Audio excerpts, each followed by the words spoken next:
Protecting Civil Liberties and Natural Rights by Spencer, Julien, Rhys.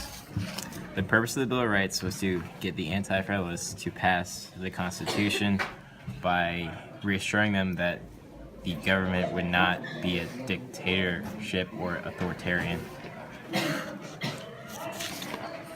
The First and 14th Amendments protect civil liberties and natural rights by stating what we are allowed to do and what the government can't do, such as saying that it's unconstitutional for unequal treatment under the law, and also our civil liberties for freedom of speech, press, petition, and religion. The Second, Third, and Fourth Amendments prevent abuse by the government. These amendments accomplish this by giving civilians the right to bear arms, the right to have a private home, and the right to prohibit unreasonable search and seizure. The Fifth, Sixth, and Eighth Amendments protect the rights of the accused. These amendments protect the rights of the accused by guaranteeing a fair, speedy, and public trial that does not impose excessive bail or cruel and unusual punishment. They also allows the government to take your property for a fair price through eminent domain. The 7th, 9th, and 10th and 13th Amendments protect the rights of the people in the state. Slavery is abolished, and people are given the right to have a public jury in civil cases. Some of these amendments are also known as the Reconstruction Amendments.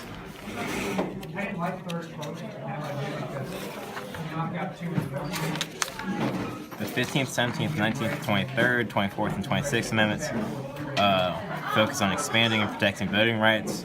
They do this by allowing blacks to vote, women to vote, and people who are 18 to vote.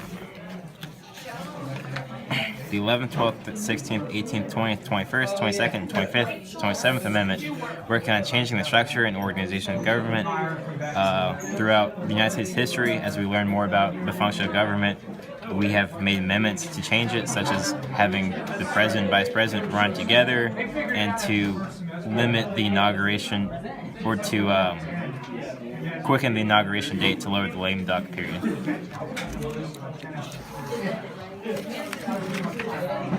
Protecting civil liberties and natural rights. The First Amendment is the amendment to the Constitution that lays out many of our civil liberties.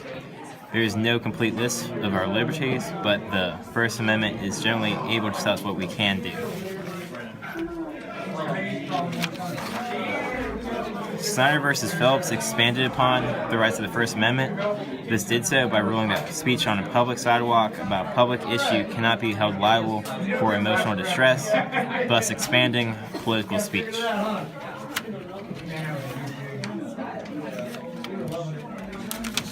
On the flip side, Shenick versus United States limited free speech by saying that you can't say certain things when there's a clear and present danger.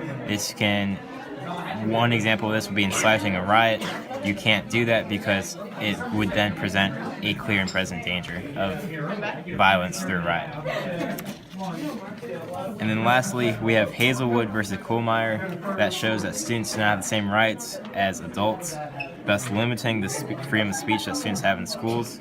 This occurred because the Supreme Court declared that schools have to maintain an environment that fosters a healthy and good environment for the students. And so they then ruled that the principal was able to censor topics in a student newspaper that were deemed inappropriate but otherwise would have been good in a regular newspaper.